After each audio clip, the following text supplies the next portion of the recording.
The Discernment Field episode 14 Authority, Expertise, and the Manufacture of Trust. Who gets to tell us what reality means? Hello, and welcome to the Discernment Field, a podcast on mind, behavior, perception, and the search for clarity in an emotionally reactive world. In the previous episode, we explored collective identity and the psychology of belonging. We looked at how groups shape perception through belonging, emotional synchrony, conformity, social cost, shared enemies, loyalty, exile, and the fear of losing connection. We asked what people are willing to surrender to belong, and how the warmth of the circle can sometimes begin to decide what members are allowed to notice, question, say, or become. Now we move into authority. Because once we understand how belonging shapes what people are willing to see, the next question is, who does the group trust to tell it what reality means? That is the field of this episode. Authority does not only tell people what to think, it tells people where to place trust. It tells them where to stop questioning, where to feel safe, where to feel suspicious, whose voice should carry weight, whose voice should be dismissed, and whose version of reality should be treated as more legitimate than another. A person says something, and it is ignored. Another person says the same thing with a title, a uniform, a degree, a platform, a following, a calm voice, a confident posture, a professional vocabulary, an institutional logo, or the approval of the group, and suddenly the same idea becomes credible. This is not always wrong. Authority exists for a reason. Expertise matters. Knowledge matters. Experience matters. Training matters. Method matters. Trust matters. No human being can personally verify everything. We cannot all become doctors, engineers, pilots, historians, mechanics, scientists, lawyers, builders, researchers, teachers, and technical specialists at once. Human civilization depends on shared trust, accumulated knowledge, division of labor, and the ability to rely on people who know things we do not know. A world without trust becomes chaos, but a world with unexamined trust becomes obedience. That is the tension. Authority is powerful because it reduces uncertainty. When uncertainty becomes too heavy, authority offers relief. It says you do not have to hold all of this alone. Someone knows. Someone has studied it. Someone has the data. Someone has the method. Someone has the experience. Someone has the role. Someone has the title. Someone has the answer. That can be deeply useful. It can protect us from arrogance, panic, misinformation, and the fantasy that every person can judge every complex issue from instinct alone. But authority can also become dangerous when trust is manufactured, transferred, demanded, or protected from scrutiny. When credentials replace discernment. When charisma replaces truth. When consensus becomes untouchable. When institutional trust becomes obedience. When rebellion becomes a new kind of authority. When distrust becomes so total that people become vulnerable to anyone who looks like they are speaking against the system. That last point matters. This episode is not about rejecting expertise. It is not a simple anti-authority argument. It is also not a defense of blind institutional trust. It is about the manufacture of trust from multiple directions.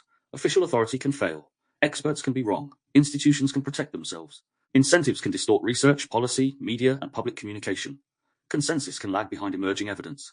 Credentials can be used to end inquiry rather than deepen understanding. But alternative authority can fail too. Rebels can become brands. Outsiders can become gurus. Former insiders can become symbols. Influencers can borrow the emotional power of distrust while demanding trust in themselves.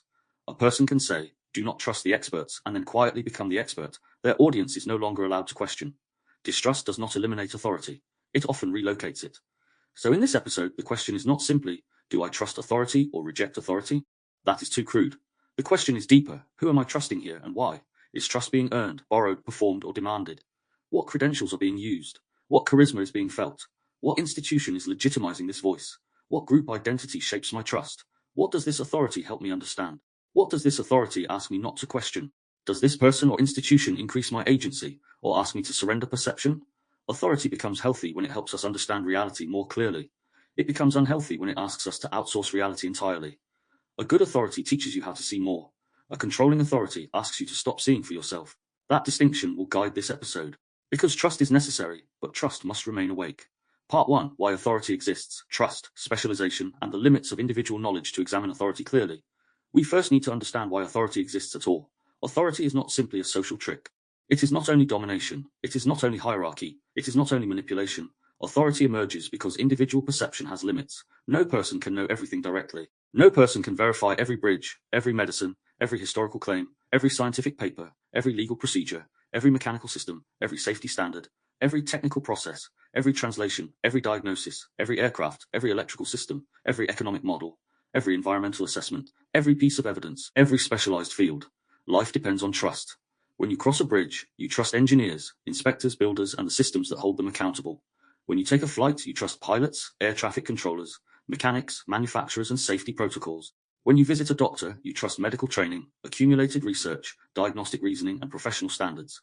When you read history, you trust sources, methods, archives, translations, and historians who have spent years examining evidence.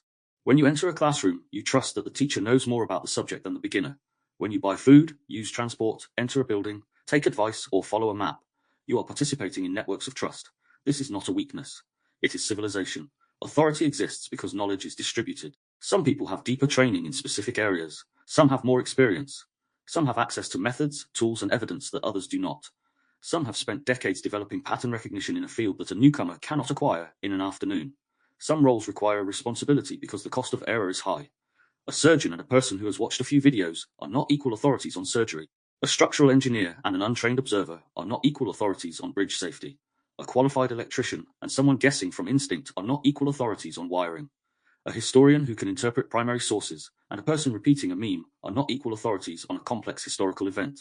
This matters because there is a false form of independence that mistakes distrust for discernment. It says, I do my own research, but sometimes what it really means is, I select sources that regulate my suspicion. It says, I do not trust experts, but then trusts a charismatic non-expert without applying the same scrutiny. It says, I think for myself, but sometimes thinking for oneself simply means joining a different trust network without admitting it. No one thinks entirely alone. We are always relying on someone, some method, some source, some community, some inherited knowledge, some language, some authority. The question is whether we know who and what we are relying on. Authority can be useful when it provides expertise. Expertise is not the same as infallibility. It does not mean the expert is always right. It means the person has training, experience, method, and a deeper relationship with a field than someone without that background.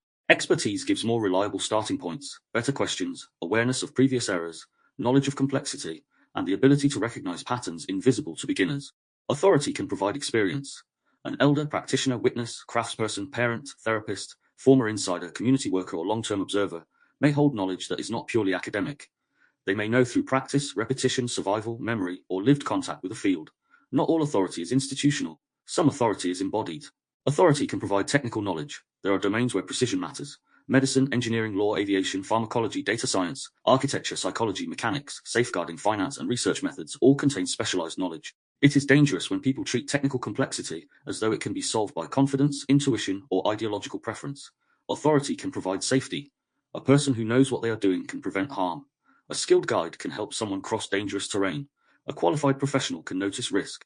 A trained practitioner can recognize red flags. Good authority does not remove agency. It protects people from unnecessary harm while helping them make better decisions. Authority can provide accountability. A role can carry responsibility. A doctor, teacher, judge, therapist, engineer, or public official should be answerable to standards beyond personal preference. Formal authority can create mechanisms for correction, review, and responsibility, at least when those systems function well. Authority can provide continuity. Institutions, professions, traditions, archives, and disciplines preserve memory across generations. They prevent every person from having to start from nothing. They carry tested knowledge, accumulated failures, learned procedures, and established methods. This does not make them perfect, but it does make them significant. Authority can provide coordination. In moments of complexity, groups often need decision-making structures. If everyone must independently verify every detail before acting, action becomes impossible. Authority can coordinate response, distribute responsibility, and organize collective behavior under uncertainty. So authority is not the enemy of discernment. Unexamined authority is the problem. It begins when authority stops helping people understand and starts asking them to surrender.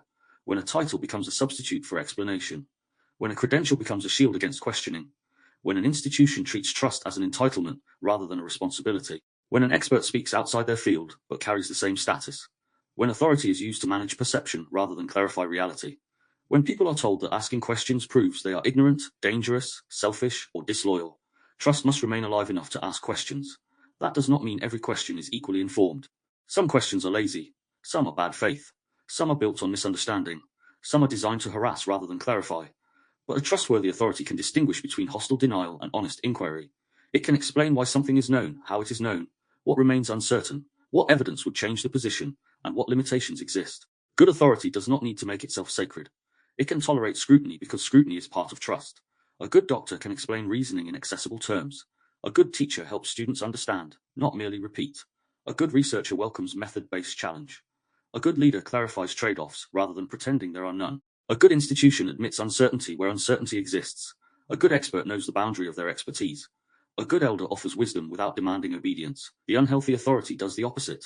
It says, trust me because of who I am. Trust us because of our status. Trust the institution because it is the institution. Trust the consensus because it is settled. Trust the rebel because they are brave enough to speak. Trust the leader because they know what others do not. Trust the teacher because doubt means you are not ready. This is where authority becomes a problem. Because the discerning question is not only, is this authority official or unofficial? The discerning question is this authority helping me understand reality or asking me to surrender my relationship with reality? An authority that helps me understand reality gives me tools. It clarifies concepts. It shows evidence. It explains the method. It distinguishes known from unknown. It admits limits. It invites better questions. It increases my capacity to participate in truth. An authority that asks me to surrender reality makes me dependent. It discourages questions. It uses status to end the inquiry. It hides uncertainty. It punishes dissent. It frames doubt as moral failure. It turns trust into obedience. This distinction is essential because modern life contains both blind trust and blind distrust. One person may surrender to institutional authority because credentials comfort them. Another may surrender to anti-institutional authority because rebellion comforts them. One trusts the official voice because it reduces anxiety. Another trusts the outsider because it reduces suspicion by giving it a target. Both may believe they are discerning. Both may actually be outsourcing perception. Discernment does not ask us to trust no one. It asks us to keep trust awake. Trust can be strong and still be awake. It can say, this person has expertise, and I will give their view weight. It can also say, I still need to know what qualifies them, what evidence they are using, what incentives may shape the message, what uncertainties remain, and how the claim can be corrected. Trust can respect expertise without kneeling before it. Trust can question authority without worshipping contrarianism. Trust can rely on others without abandoning responsibility. That is the maturity needed in this field. Because a person who trusts no one becomes vulnerable to the loudest voice that validates their distrust. A person who trusts too easily becomes vulnerable to institutional performance. A person who trusts only credentials may miss corruption, bias, error, or misaligned incentives. A person who trusts only rebels may miss incompetence, grifting, distortion, or emotional manipulation. The question is not whether authority exists. It always exists. The question is whether authority is transparent, accountable, relevant, proportionate, humble, and truth-serving. If it is, it can be a gift. If it is not, it can become one of the most powerful ways perception is captured. So we begin this episode from a balanced place. Authority is necessary because individual knowledge has limits. Trust is necessary because life is too complex to verify alone. But trust must remain alive enough to question, update, verify, and refuse surrender. That is where authority and discernment can meet. Part 2, Credentials, Titles, and Institutional Legitimacy. When status becomes evidence, if authority exists because individual knowledge has limits, then credentials are one of the main ways societies try to organize trust. A credential is meant to signal that someone has passed through a process: training, examination, apprenticeship, peer review, professional regulation, institutional affiliation, or recognized experience. It says, this person has been tested in some way. This person has met a standard. This person is not simply speaking from impulse. That can matter. A title can represent years of study. A degree can represent exposure to methods and bodies of knowledge. A license can represent professional accountability. A uniform can represent a role. An institutional affiliation can indicate access to resources, supervision, standards, and expertise. A panel of specialists can represent a wider field of knowledge than any individual could hold alone. So credentials are not meaningless. They can be useful trust signals. But a trust signal is not the same as truth. That distinction matters. Credentials can tell us someone has passed through a system. They do not guarantee that the system is free from error, incentive, bias, corruption, limitation, groupthink, prestige protection, or narrow perspective. They do not guarantee that the person is speaking within the proper boundary of their expertise. They do not guarantee that their conclusion is correct. They do not guarantee that the institution behind them is transparent. They do not remove the need for questions. Credentials should invite appropriate trust, not total surrender.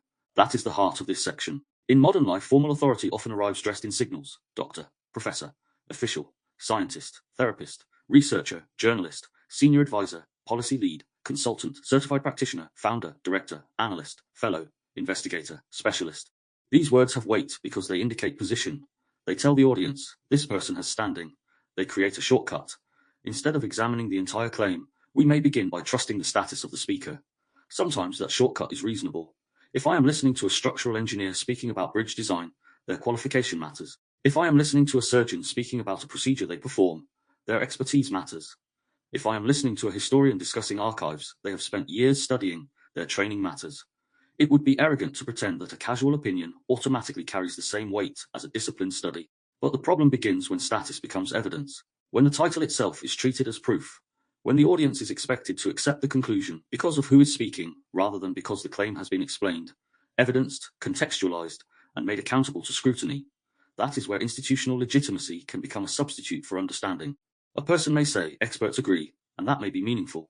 But the discerning mind asks, which experts? In what field?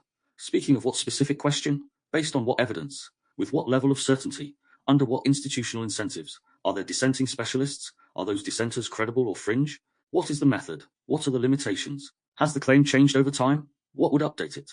Those questions do not reject expertise. They respect expertise enough to examine it properly.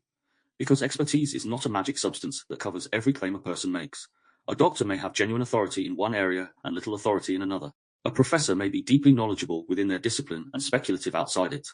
A scientist may understand a narrow technical field, but not the broader social, ethical, psychological, or political implications of a policy. A therapist may be skilled in one modality, but not qualified to make sweeping claims about society. A journalist may be excellent at investigation, but still be shaped by editorial framing. A researcher may know data, but still interpret it through assumptions, funding priorities, or methodological limits. So one of the first discernment questions is, what does this credential actually qualify this person to speak on? Not just, are they qualified? Qualified for what? A title without relevance can mislead. A person may be a doctor, but if the issue concerns engineering, their medical title does not carry authority there. A person may be a professor, but if their expertise is unrelated to the claim, the title functions more as prestige than evidence. A person may be a therapist, but that does not automatically make them an expert in every relational, social, cultural, or political question. A person may be a scientist, but science is not one single field. A biologist, physicist, psychologist, statistician, climate scientist, pharmacologist, and neuroscientist do not all hold the same authority on every scientific topic. Relevance matters. Precision matters. The specific claim matters. Formal authority becomes dangerous when the broad aura of expertise is used to cover a claim that the person's actual expertise does not support. This happens frequently in media, public debate, marketing, wellness, policy, education, and online commentary. A title is presented first because the title creates trust. The audience may not know enough to evaluate the claim, so the status signal does the work. This is why institutional branding is powerful. A logo, a university name, a government department, a hospital, a think tank, a foundation, a professional body, a media outlet, a research institute. These signals can create automatic legitimacy. The message feels more reliable because it comes wrapped in recognized authority. Again, that authority may be meaningful. Institutions can create standards. They can pool expertise. They can preserve knowledge. They can support peer review, training, record keeping, oversight, and accountability. But institutions also have interests. They protect reputation. They seek funding. They are shaped by politics, donors, markets, bureaucratic incentives, public pressure, ideological climates, and internal hierarchies. They can be slow to update. They can punish inconvenient dissent. They can become self-protective. So the institution can be a trust signal, but it must not become a sacred shield. The question is not, is this institutional therefore true? Nor is it, is this institutional therefore false? The question is, what kind of accountability surrounds this authority? How transparent is the process? Can the claim be examined? Are methods available? Are conflicts disclosed? Are errors corrected publicly? Can internal dissent exist? What happens when the institution is wrong? Does the authority explain or merely announce? That last question is especially important. A trustworthy authority tends to explain. It shows the path. It may simplify for the public, but it does not reduce trust in obedience. It says, here is what we know. Here is how we know it. Here is what remains uncertain. Here is why this conclusion is stronger than the alternatives. Here is where the evidence is limited. Here is what would change our mind. An untrustworthy authority often announces. It says, this is settled. Trust us. The experts have spoken. Only ignorant people question this. Only dangerous people ask that. Only selfish people hesitate. Only extremists disagree. That style may produce compliance, but it does not produce understanding. And without understanding, trust becomes brittle. It may hold for a while through status, fear, or social pressure. But once the institution fails, people may swing into total distrust. They were never taught how to evaluate authority. They were only taught to obey it. When obedience breaks, they do not become discerning. They become vulnerable to the next authority that speaks of their betrayal. This is why a good authority should cultivate the public's capacity to understand, not merely demand public submission. Technical language plays a role here. Professional vocabulary can be necessary. Complex fields require precise terms. A legal phrase, medical term, statistical concept, engineering standard, or psychological construct may exist because ordinary language is too vague. We should not dismiss technical language as manipulation. But technical language can also create distance. It can make the expert appear untouchable. It can make the audience feel too small to ask questions. It can make a weak argument sound stronger than it is. It can hide uncertainty behind complexity. It can turn language into a status war. A discerning listener does not reject technical language, but asks whether it is being used to clarify or to intimidate. Does the expert translate when needed? Do they define terms? Do they distinguish evidence from interpretation? Do they invite understanding? Or does the language function as a gate that says, you are not qualified to ask? That gatekeeping can be appropriate in some contexts. Not every uninformed challenge deserves equal weight. A specialist field cannot be forced to relitigate its foundations every time someone misunderstands them. But when gatekeeping becomes a way to avoid legitimate scrutiny, authority becomes insulated. There is a balance. Expertise deserves respect. Power requires accountability. This balance is difficult because modern public life is crowded with both anti-intellectual arrogance and institutional overreach. Some people dismiss expertise too easily because expert knowledge threatens their identity, politics, or preferred story.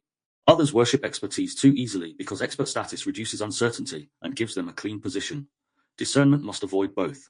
The trained engineer and the untrained observer are not equal authorities on bridge safety. That matters. But if the engineer is paid by the company that profits from ignoring a fault, incentives matter too. If independent engineers raise concerns and are silenced, accountability matters. If the public is told not to ask questions because engineers know best, trust begins to weaken. The solution is not to replace engineering with vibes. The solution is transparent expertise. The same principle applies across fields. In medicine, expertise matters. But so do conflicts of interest, patient experience, informed consent, side effects, uncertainty, and the difference between population-level guidance and individual cases. In psychology, expertise matters. But so do the limits of models, cultural assumptions, therapist bias, power dynamics, and the danger of pathologizing normal distress. In education, expertise matters. But so do parental experience, child development, ideological trends, institutional incentives, and the distinction between evidence-based practice and fashionable language. In the media, journalistic expertise matters. But so do editorial framing, source selection, ownership, access journalism, narrative pressure, and omitted context. In law, legal authority matters. But so do interpretation, precedent, inequality of access, institutional bias, and the difference between legality and morality. Authority is real, but authority is never pure. It is always embedded in systems. That does not make it useless. It makes discernment necessary. Consensus statements deserve special attention. A consensus can be valuable when it emerges from rigorous methods, repeated evidence, peer challenge, transparent debate, and willingness to update. In technical fields, consensus can offer a reliable guide for non-specialists. It prevents every person from being misled by isolated fringe claims or charismatic contrarians.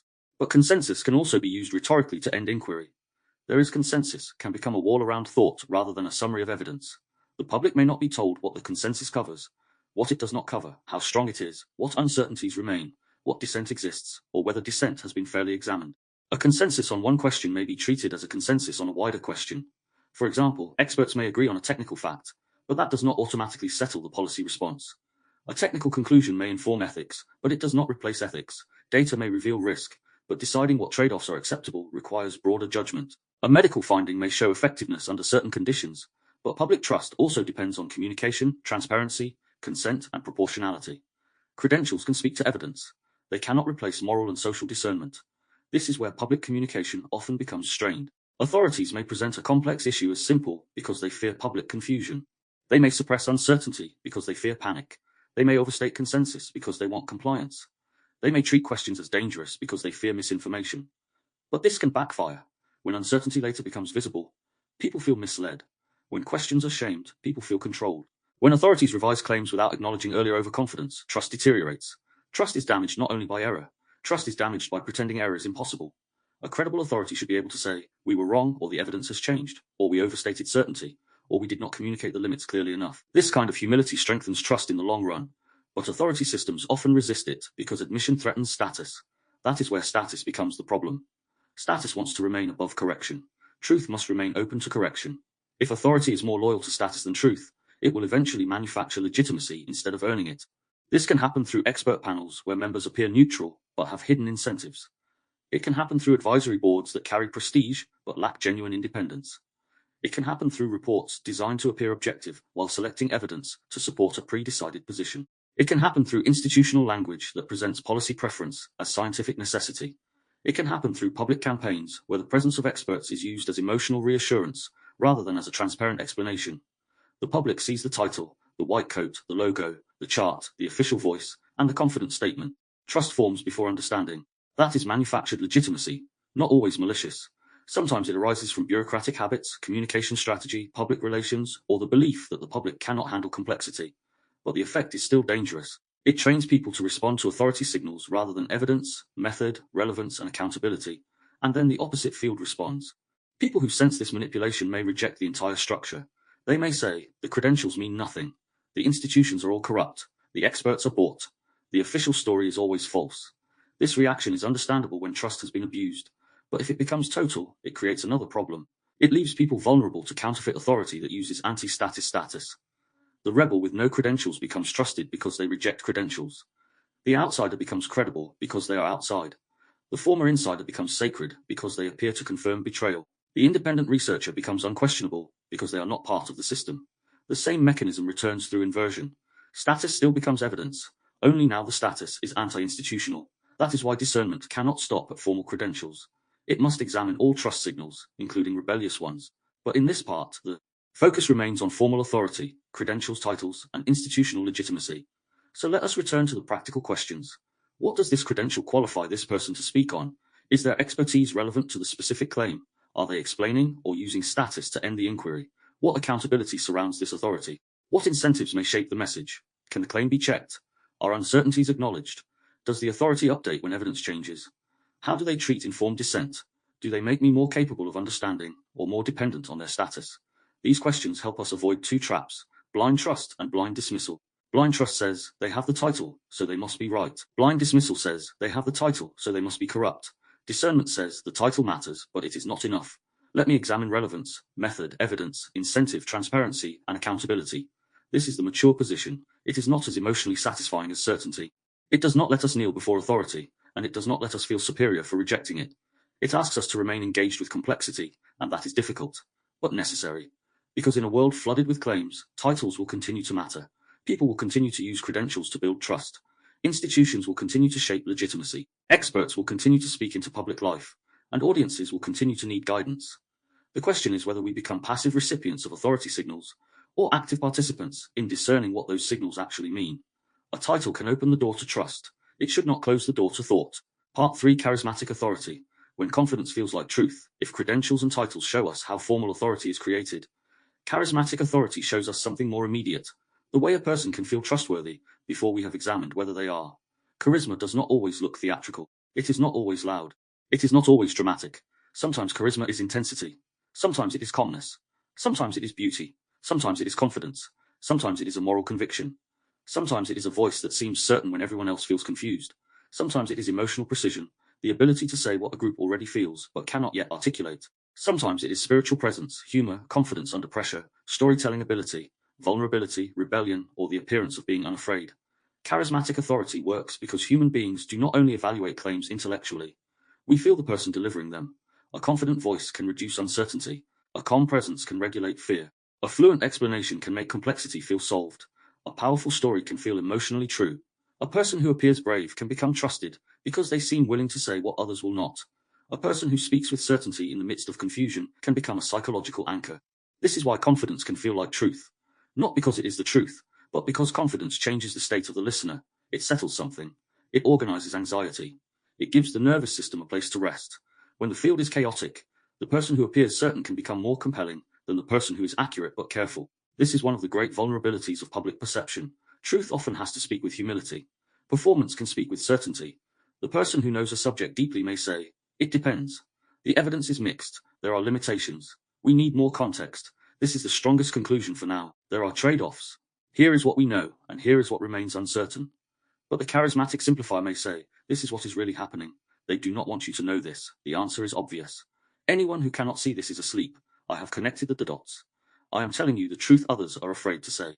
The second voice may be less accurate, but more emotionally satisfying. It reduces ambiguity. It gives the listener a role. It turns confusion into recognition. And recognition is powerful. A commentator who can say exactly what an audience feels may be experienced as truthful before the evidence is examined. The audience thinks, "Yes, that is what I have been feeling." The person becomes trusted not because every claim has been tested, but because they have named an emotional reality. They have articulated the group's frustration, fear, resentment, hope, suspicion, or moral exhaustion. This does not mean they are wrong. Some charismatic people are genuinely insightful. Some confident speakers are competent. Some rebels do expose real failures. Some spiritual teachers carry real wisdom. Some public figures speak with conviction because they have thought deeply and lived through what they are describing.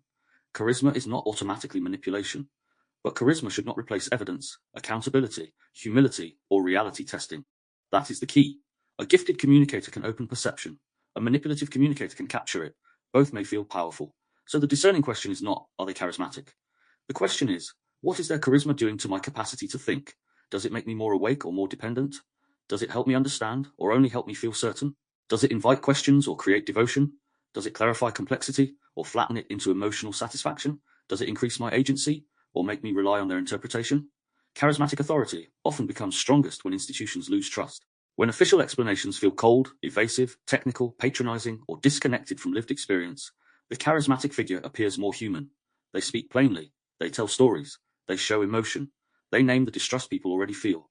They do not hide behind institutional language. They look like someone willing to risk something. This can be necessary. Institutions often fail to communicate honestly. They may hide uncertainty, protect reputation, dismiss public concern, or speak in language that feels distant from ordinary life. In that vacuum, people search for a voice that feels alive. But the living voice must still be tested. Warmth is not evidence. Rebellion is not evidence. Confidence is not evidence. Clarity of speech is not evidence. Being attacked by institutions is not evidence. Being outside the mainstream is not evidence. Being emotionally compelling is not evidence. These things may make a person worth listening to. They do not make them automatically right. This is especially important in the modern media field, where attention and belonging amplify charismatic authority. A person who captures attention repeatedly begins to feel familiar. Familiarity can become trust. Their voice enters the daily rhythm. Their phrases become part of the audience's internal language. Their interpretations arrive before the audience has examined the event. Their confidence becomes the lens through which reality is processed. Over time, the audience may stop asking, "Is this true?" and start asking, "What does this person say about it?" That is when charisma becomes dependency. The person is no longer only a communicator. They have become a reality interpreter. This can happen with political commentators, public intellectuals, wellness influencers, spiritual teachers, lifestyle creators, activists, skeptics, financial gurus, relationship coaches, health personalities, and even ordinary people in small communities who carry emotional influence. Charismatic authority does not require an institution. It requires trust through presence. A spiritual teacher may become trusted because their presence feels regulating. People feel calm around them. They speak slowly. They use beautiful language. They seem unthreatened by chaos. They appear to understand the hidden layers of life. Their confidence is not aggressive. It is serene. For people in pain, that serenity can feel like proof of depth, and perhaps there is depth. But serenity can also become performance. Calmness can be used to avoid accountability. A teacher can remain composed while others become confused, and the composure itself can be interpreted as higher consciousness. If someone challenges them and becomes emotional, the teacher's calm may make the challenger look unstable. The emotional contrast becomes authority. The calm person appears more truthful.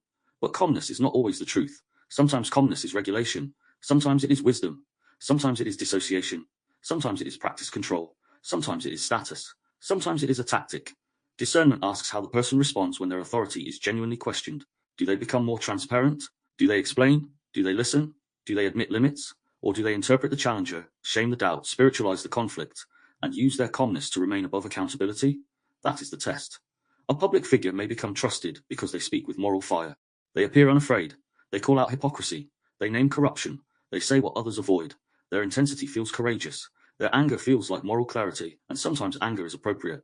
Sometimes moral fire names what politeness has hidden. Sometimes someone must speak strongly to break through denial. But intensity can also become addictive. An audience may begin trusting the emotional charge more than the evidence. They may feel that because the speaker is so passionate, the speaker must be sincere. But sincerity does not guarantee accuracy. A person can be intensely wrong. They can be honestly mistaken. They can be emotionally captured. They can be performing certainty for an audience that rewards certainty. A calm voice can mislead. An intense voice can mislead. A beautiful voice can mislead. A wounded voice can mislead. A rebellious voice can mislead. The question is not how the voice feels.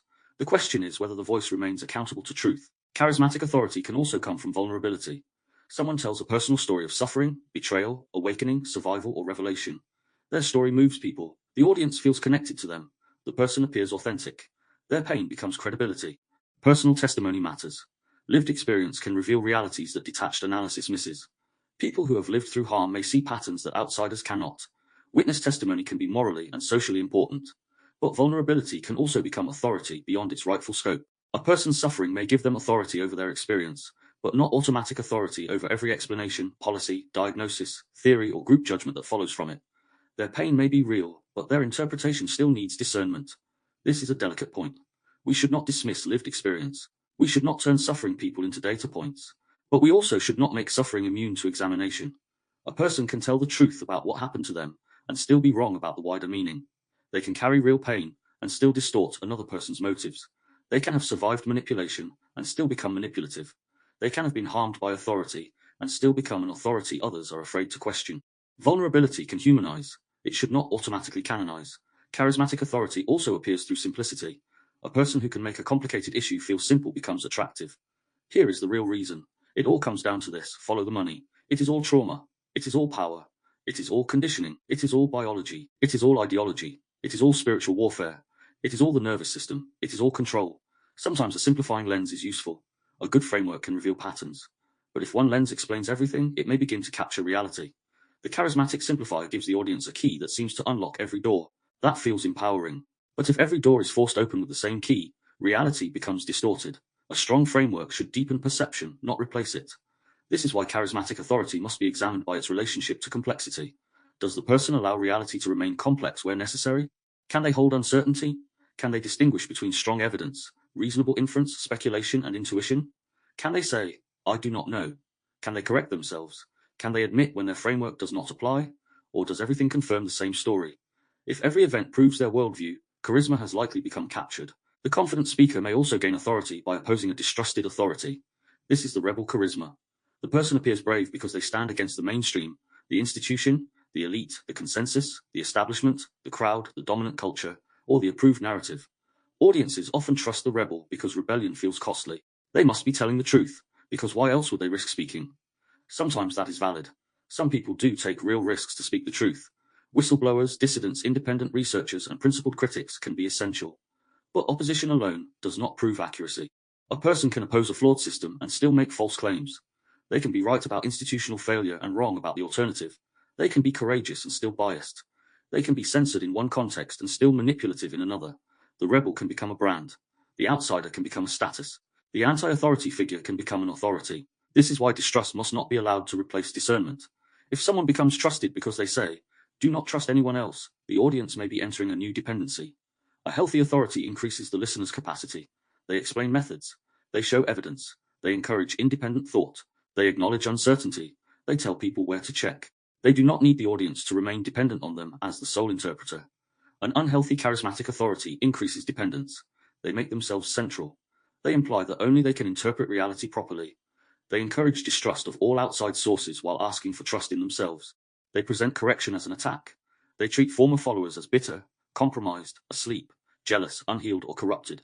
They make the audience feel that leaving their interpretation means falling back into ignorance. This is charisma becoming control. So the discernment questions become very practical. Am I trusting this person because they are clear, or because they make uncertainty feel less painful? What evidence supports their claim? How do they respond to correction? Do they increase my agency or increase dependence on their interpretation? Do they explain their method? Do they admit limits? Do they welcome informed disagreement? Do they become more transparent under scrutiny or more defensive? Do they make the world more understandable or only more emotionally organized? This last distinction matters. Emotional organization can feel like understanding. A person may leave a charismatic speaker feeling energized, validated, certain, angry, hopeful, or calm. That state shift may be valuable, but it is not the same as understanding. Understanding requires a relationship with evidence, proportion, context, limits, and alternative explanations. Charisma gives energy. Discernment asks whether the energy is connected to truth. A final danger of charismatic authority is that people often confuse personal resonance with reality. This resonates can mean something important. It can mean the speaker has touched a truth the listener recognizes. It can mean language has finally reached an unnamed experience. It can mean the body knows something before the mind has organized it. But resonance can also mean the message fits an existing wound, fear, hope, identity, or group narrative. Something can resonate because it is true. It can also resonate because it confirms what we need to believe. So resonance is information, not proof. The body's response matters. But it must be brought into conversation with evidence, context, humility, and time. This is especially important in a world where public figures are not only speakers but also emotional environments. A charismatic person can become a place people go to regulate. They go there to feel certain, outraged, inspired, soothed, spiritually elevated, morally clean, or less alone. The person becomes less a source of information and more a nervous system habit. Once that happens, trust may become attachment. The audience may defend the figure not because the figure is always right, but because the figure has become part of how they stabilize themselves. That is why criticism of charismatic authority often feels personal to followers. It is not just the idea being challenged, it is the emotional relationship. The person who gave them language, courage, hope, or clarity is being questioned. The follower may feel that if the authority is flawed, the relief they received becomes threatened. But a mature relationship to authority can hold gratitude and scrutiny together. Someone can help you and still be wrong. Someone can teach you something and still have blind spots. Someone can regulate you and still require accountability. Someone can speak beautifully and still distort reality. Someone can be courageous and still be careless. Someone can be charismatic and still need evidence. This is the balance. We do not need to become cynical about charisma. Human beings need communicators who can translate complexity, inspire courage, tell meaningful stories, and speak with presence. But the more powerful a person's presence becomes, the more important accountability becomes. Because charisma without accountability becomes performance authority, and performance authority can capture perception before thought has had time to ask why it feels so convinced. So as we leave this part, the central lesson is simple. Confidence can regulate uncertainty, but it can also disguise emptiness. Charisma can open a door, but it should not become the lock. A voice may move us, but movement is not proof, and the person who feels most certain in the room is not always the one most deeply aligned with truth. Part 4. Consensus, group trust, and the comfort of agreement. When everyone believes it makes it feel true, if credentials show us how formal authority is signaled, and charisma shows us how personal authority can be felt, consensus shows us how authority can become socially distributed. Consensus is powerful because it does not rest only on one person, one title, one institution, or one charismatic voice. It says, many people agree. The experts agree. The group agrees. The community agrees. The profession agrees. The room agrees. The culture agrees. The people we trust agree. And when many people appear to agree, the nervous system can relax. Consensus reduces the burden of individual judgment. It tells the body, you do not have to hold uncertainty alone. Others have looked. Others have examined. Others have reached the same conclusion. This is not only one voice. This is a shared conclusion. That can be useful. In many areas of life, consensus is not meaningless. A well-formed consensus can reflect years of accumulated evidence, repeated testing, specialist debate, peer challenge, methodological refinement, professional experience, and collective correction. In highly technical fields, non-specialists often need some relationship with expert consensus because they cannot personally verify every detail from scratch. A patient cannot personally reproduce the entire body of medical knowledge before deciding whether to trust a treatment. A passenger cannot personally audit every aviation safety protocol before boarding a plane. A citizen cannot personally inspect every piece of infrastructure, read every legal precedent, or independently replicate every scientific finding. At some point, human beings rely on the fact that informed communities have developed standards, methods, and shared conclusions, so consensus can guide trust. But consensus should not become a wall around thought. That is the central tension in this part. Consensus is valuable when it remains accountable to evidence, method, transparency, revision, and dissent. It becomes dangerous when it turns into social pressure, institutional convenience, moral certainty, or a substitute for examination, because agreement itself is not proof. An agreement can emerge from evidence. It can also emerge from fear, conformity, career pressure, group identity, institutional incentives, social cost, shared assumptions, limited imagination, or the simple human desire not to stand alone. This is why discernment has to ask, what kind of consensus is this? Is this consensus evidence-based? Is it socially enforced? Is it institutionally convenient? Is it emotionally comforting? Is it produced by method or protected by belonging? Is it alive enough to update, or has it become sacred? These questions matter because consensus feels different from isolated authority. A single authority can be doubted, a single expert can be questioned, a single leader can be challenged. But when a person hears, everyone agrees, the pressure changes. Disagreement no longer feels like challenging one person. It feels like standing against the field. That is psychologically powerful. This connects directly back to episode 13, Belonging Shapes Perception. If the group agrees, disagreement risks exile. If the professional field agrees, dissent may risk status. If the family agrees, the one who remembers differently may be treated as the problem. If the online community agrees, the person who asks for nuance may be labeled suspicious. If the institution says a matter is settled, the person asking questions may be cast as ignorant, dangerous, or irresponsible. Consensus can become a field of belonging, and inside a field of belonging, truth and acceptance can become tangled.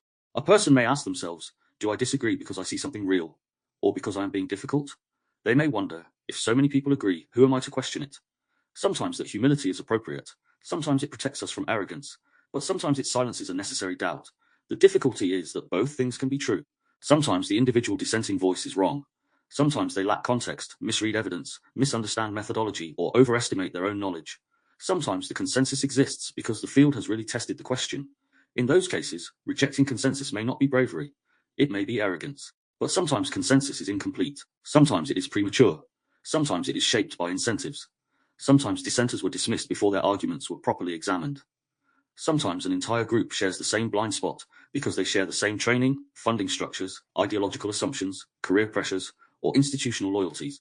So the discerning position is neither blind agreement nor reflexive contrarianism. It is awake trust. Consensus can be a guide, but it must remain open to reality. Consider a scientific or technical consensus. At its best, it is not simply a popularity vote among experts. It emerges from the method. Evidence is gathered, tested, challenged, replicated, revised, and interpreted. Claims are examined by people who understand the field, errors are corrected, weak claims fall away, stronger claims survive scrutiny. Over time, a reliable picture forms. This kind of consensus is valuable, but even here, we need precision. What exactly is the consensus about? Is it about a basic fact, a model, an interpretation, a risk estimate, a recommended action, or a policy response? These are not the same. Experts may agree that a risk exists, but disagree about the best response. They may agree that a mechanism is plausible, but not agree on its real-world significance. They may agree on a data pattern, but not on what society should do about it. They may agree on a technical finding, while ethical, political, economic, and psychological questions remain open. A consensus on evidence does not automatically settle the meaning of the evidence. This is where public communication often becomes confused. A technical consensus is sometimes presented as though it settles every downstream decision, but facts, values, trade-offs, rights, costs, benefits, and uncertainty all remain part of the discussion. If authorities present a policy as though it is simply what the science says, they may hide the values and trade-offs involved in applying the science. That does not mean the science is false. It means authority may be using consensus to close a wider conversation. Discernment asks, where does the evidence end and the interpretation begin? Where does technical expertise inform the decision, and where do ethical, social, economic, psychological, or political judgments enter? This is not anti-expertise. It is a more mature respect for expertise. Expertise should inform the public. It should not pretend to replace every other dimension of judgment. Consensus can also form in workplaces. A leadership team may all agree that the culture is healthy, the strategy is clear, the workload is manageable, or the organization is acting responsibly. Because everyone in leadership agrees, the conclusion feels stable. But what if the agreement is shaped by position? What if those at the top are insulated from the experience of those below? What if disagreement is quietly punished? What if the people who see the problem are lower status and less heard? In that case, consensus may reflect hierarchy rather than truth. The agreement exists because the people allowed to define reality share the same incentives and distance from consequences. This happens in families too.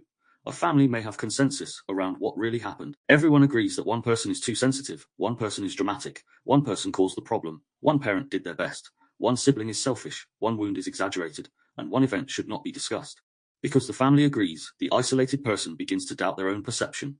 But family consensus is not always the truth. Sometimes it is self-protection.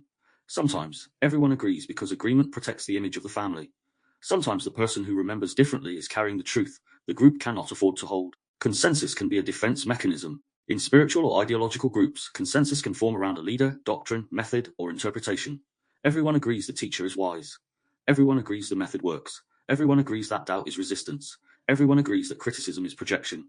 Everyone agrees that outsiders do not understand. The agreement feels like confirmation, but it may be produced by emotional synchrony, status, dependency, and fear of exile. In that field, dissent becomes not merely disagreement, but spiritual failure or moral weakness. The consensus is protected by the group's identity. Online communities intensify consensus because repeated agreement can simulate certainty. A person enters a digital space where everyone shares the same conclusion. The same clips, sources, phrases, jokes, enemies, and interpretations circulate repeatedly. The person sees hundreds or thousands of people apparently confirming the same reality. It begins to feel obvious. But this may not be a broad consensus. It may be a filtered consensus. The platform has gathered similar people, similar content, similar emotional cues, and similar conclusions into one field. The person is not seeing what everyone thinks. They are seeing what the community has selected and amplified. This is one of the great illusions of digital life. The feeling that everyone knows can be created by being surrounded by people who all agree with one another. Consensus becomes atmosphere, and atmosphere can feel like evidence. This does not mean every online consensus is false. Sometimes digital communities notice patterns that institutions ignore. Sometimes they gather testimony that deserves attention. Sometimes they reveal real failures. But the form of consensus still needs examination. How was the agreement produced? Who is excluded from the conversation? What happens to dissent? Are alternative explanations allowed? Does the community reward evidence or emotional confirmation? Is the conclusion strengthened by method, or merely repeated until it feels true? Repetition is important here. When the same claim appears across many sources, people may assume the claim has independent support.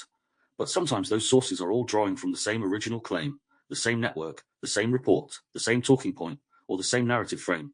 This is credibility by echo. It looks like multiple confirmations, but it may be one claim bouncing across many surfaces. A discerning person asks whether sources are truly independent. If 5 voices say the same thing, because they have all examined the evidence separately, that means one thing. If 5 voices say the same thing because they are repeating one another, that means something else. Consensus can be manufactured through repetition. It can also be manufactured through silence. If dissenting voices are excluded, punished, ridiculed, or never platformed, the remaining agreement looks stronger than it is. The public may be told, no serious person disagrees, without being shown whether serious disagreement exists or how it has been evaluated. Sometimes dissent is not serious, sometimes it is weak, uninformed, or bad faith. But a healthy consensus can explain why dissent is weak. An unhealthy consensus simply disappears dissent, mocks it, or turns it into a moral category. That difference matters. A strong consensus can survive scrutiny. A brittle consensus requires social pressure. So one question becomes, what happens to dissent? Is disagreement examined, ignored, mocked, punished, pathologized, or absorbed into the existing story? If dissent is examined, the consensus may grow stronger. If dissent is ignored, the consensus may become lazy. If dissent is mocked, the consensus may become status performance. If dissent is punished, the consensus may become coercive. If dissent is pathologized, the consensus may become psychological control. If dissent is absorbed as proof of the consensus, then the consensus may have become narrative capture. Consensus should be able to update. That is another key question. Can the consensus update? A healthy consensus has a relationship with time. It can say, this is the best conclusion based on current evidence. It can be revised as new data appears. It can admit error. It can strengthen, weaken, narrow, or expand depending on reality. It does not treat change as humiliation. It treats revision as part of truth-seeking. An unhealthy consensus treats change as a threat. It cannot admit previous overconfidence because authority status is at stake. It cannot acknowledge uncertainty because compliance may weaken. It cannot be revised without appearing unreliable. So it quietly shifts language, changes emphasis, or acts as though the new position was always the position. That damages trust. People can often tolerate honest uncertainty better than managed certainty. What destroys trust is not simply that authorities change their minds. In real inquiry, minds should change when evidence changes. What destroys trust is when the earlier certainty is never acknowledged, when the public is treated as though it should forget what was previously said, or when questions about the shift are dismissed as hostility. This is why consensus must remain humble. Humility does not weaken authority, it makes authority more trustworthy. Consensus also comforts because it reduces personal responsibility. If everyone agrees, then the individual does not have to risk judgment alone. This can be good. It prevents reckless individualism, but it can also create moral outsourcing. A person may say, I just trusted the experts. I followed the group. Everyone believed it. That was the accepted view. No one questioned it at the time. These statements may explain behavior, but they do not always absolve discernment. There are times when trusting consensus is reasonable. There are also times when the individual's conscience, observation, or direct experience signals that something is wrong. The difficulty is knowing which is which. That is why discernment cannot be reduced to either obedience or rebellion. Sometimes the group sees more than the individual. Sometimes the individual sees what the group cannot. This tension is ancient. The group can protect against individual delusion. It can also produce collective delusion. The individual can challenge group blindness. They can also become arrogant, paranoid, or misled. Discernment lives in the tension between personal perception and collective knowledge.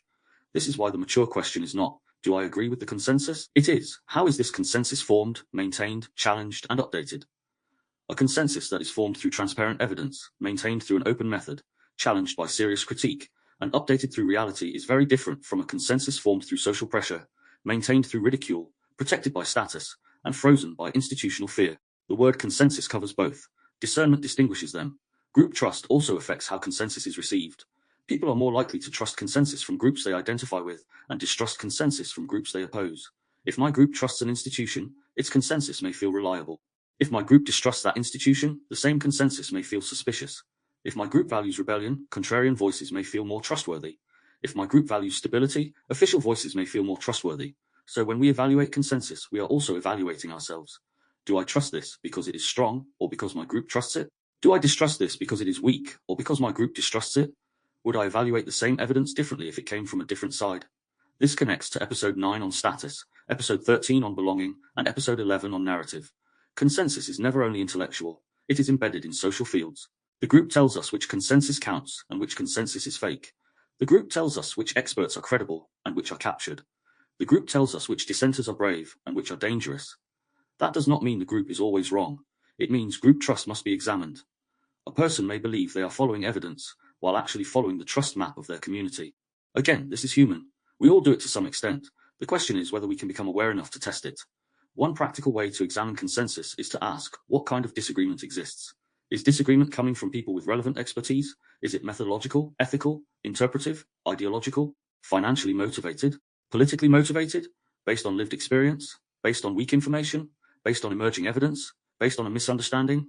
Not all dissent deserves equal weight, but all dissent should be categorized honestly. A fringe claim with no method is not the same as a serious minority position within a field. A bad faith attack is not the same as a legitimate critique. A personal feeling is not the same as a technical objection. A conflict of interest does not automatically make someone wrong, but it does matter. A consensus position is not automatically right, but it matters too. Discernment weighs. It does not flatten. It does not say everyone agrees, so thinking is over. It also does not say one person disagrees, so consensus means nothing. It asks what the agreement is made of. Consensus can also be comforting because it protects from the loneliness of doubt. To stand apart from consensus can be psychologically expensive. It can make a person feel isolated, foolish, arrogant, or socially exposed. Sometimes that discomfort is a sign to slow down and reconsider. Perhaps the consensus is stronger than the person realizes. Perhaps their doubt is based on incomplete knowledge. But sometimes the loneliness of doubt is the beginning of necessary perception. Many truths began as minority observations. Many abuses were first named by people dismissed by the group. Many institutional failures were noticed before they were acknowledged. Many family truths were carried by one person before the others admitted them. Many cultural changes began when someone refused the comfort of agreement. This does not romanticize dissent. Not every dissenter is right. But it does remind us that consensus is not the same as truth. Truth may be held by consensus. Truth may also interrupt consensus. So the discerning person needs both humility before collective knowledge and courage before collective pressure. Humility says, I may not know enough to dismiss this consensus. Courage says, agreement alone does not make this true. Humility says, expert fields contain knowledge I should respect. Courage says, expert fields are still human systems. Humility says, my personal perception may be limited. Courage says, the group's perception may be limited too. That balance is difficult, but it is the only way trust remains awake. So when consensus appears, the practice is to slow down. Ask, what exactly is agreed upon? Who agrees? How was the agreement formed? Is the consensus based on evidence, authority, repetition, social pressure, or emotional comfort? What happens to dissent? Can the consensus update? Are uncertainties acknowledged? Are limitations clear? Is the consensus being used to guide understanding or to end inquiry? Does the agreement make people more capable of seeing or more afraid to question? Consensus at its best is a living map built from many eyes. Consensus, at its worst, is a closed room where everyone has learned not to look out of the window, and the difference is not always obvious from the outside. That is why discernment matters, because when everyone believes something makes it feel true, the question is not simply whether everyone believes it. The question is whether reality has been allowed to speak through the agreement. Part 5, Manufactured Trust, How Credibility is Built, Borrowed and Transferred. If consensus shows us how agreement can become authority, manufactured trust shows us how credibility can be constructed before the audience has fully examined whether it has been earned. This is one of the most important layers of authority because trust does not always appear openly as trust. It can be built through symbols, associations, titles, platforms, aesthetics, repeated exposure, official language, emotional cues, institutional proximity, moral identity, rebellion, data presentation, expert endorsement, or the appearance of neutrality. Manufactured trust occurs when credibility is created through signals of authority rather than earned through transparent evidence, accountability, and integrity. That does not mean every trust signal is false. A credential can matter. An institution can matter. A professional title can matter. A testimonial can matter. A chart can matter. An endorsement can matter. The issue is not the existence of signals. The issue is when the signal is used as a substitute for the substance. Trust can be manufactured when the signs of credibility are easier to produce than credibility itself. A white coat is easier to show than a transparent method. A title is easier to display than humility. A chart is easier to design than good data. A logo is easier to borrow than accountability. A testimonial is easier to curate than long-term evidence. A calm voice is easier to perform than integrity. A rebel image is easier to sell than rigorous dissent. This is why manufactured trust is so effective. It does not always ask the audience to think carefully. It arranges the environment so trust feels natural. The viewer sees the symbol, hears the tone, recognizes the institution, feels the emotional cue, and the nervous system begins to relax. This looks credible. This sounds credible. This person appears serious. This message feels official. This voice feels brave. This platform would not host them if they were not trustworthy. So many people are saying this. They seem like someone who knows. The field is prepared before the claim is examined. This happens in advertising all the time. A product appears beside scientific language, laboratory imagery, a serious-looking expert, a clean white background, clinical words, a graph, a certification badge, or a phrase like research-backed, clinically tested, expert recommended, or trusted by professionals.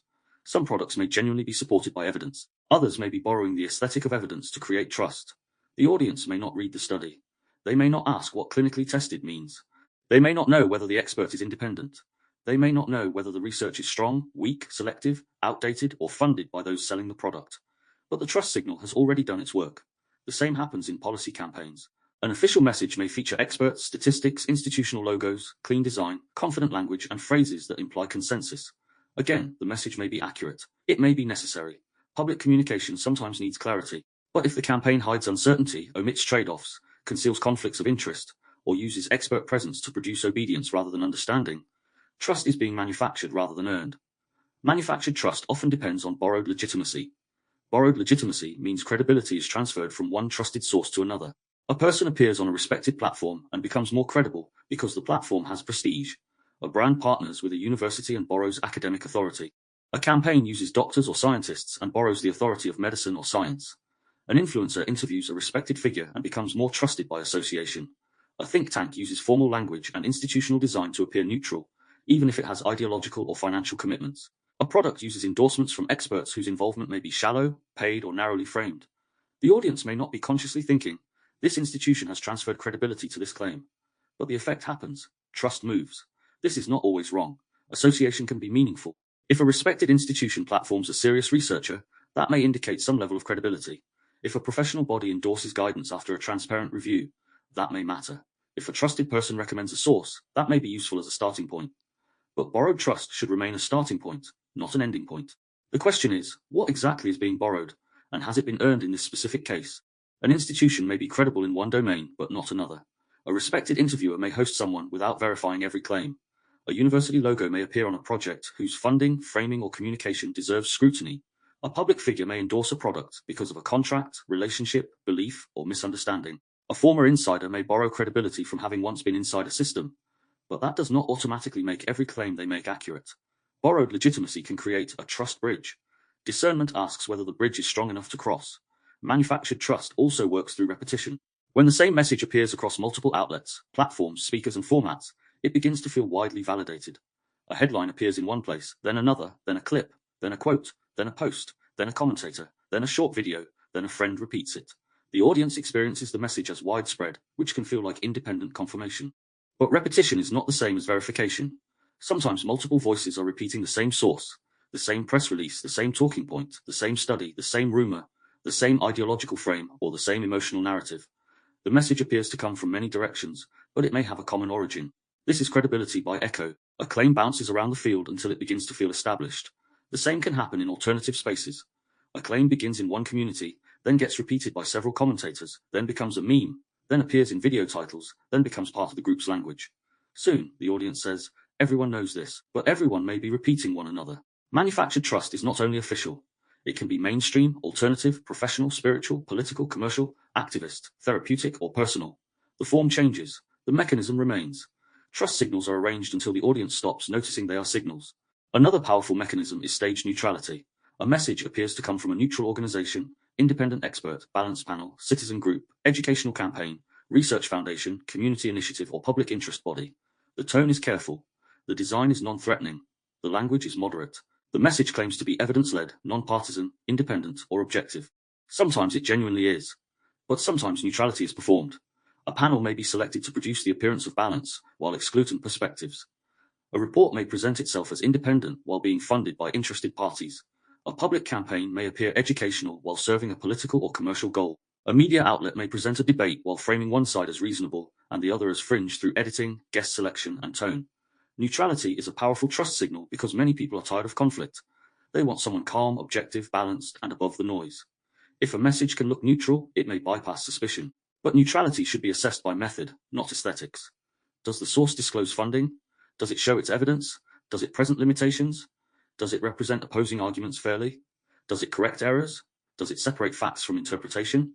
Does it allow scrutiny? Or does it simply look neutral while guiding the audience towards a predetermined conclusion? Manufactured trust can also be built through data aesthetics. Charts, graphs, percentages, citations, dashboards, maps, technical language, and visualized information can create a feeling of objectivity. Data looks clean. It feels impersonal. It appears to rise above opinion. In a world of emotion and argument, data seems solid. But data does not speak without framing. Someone chooses what to measure, what not to measure, how to define categories, which time frame to show, which comparison to make, which scale to use, which anomalies to exclude, which uncertainties to mention, and which interpretation to highlight. A graph can clarify reality, or it can manipulate proportion. A percentage can inform, or it can hide base rates. A chart can reveal a trend, or it can exaggerate it through scale and selection. The aesthetic of data can create trust even when the method is weak. So the discerning question is not, is there data? It is, how was the data produced, selected, interpreted, and presented? If a message uses data but does not let the audience understand the method, then the data may function as decoration for authority rather than a pathway to understanding. This also applies to scientific language in marketing and public persuasion. Terms like neuroscience, evidence-based, clinically proven, biologically optimized, trauma-informed, quantum, AI-driven, peer-reviewed, statistically significant, somatic, epigenetic, microbiome, frequency, or nervous system-based can be meaningful in the right context. They can also be used as a prestige language. A word borrowed from a respected field can lend credibility to a claim that has not earned it. The public may not know enough to evaluate the usage, so the language itself becomes the authority signal.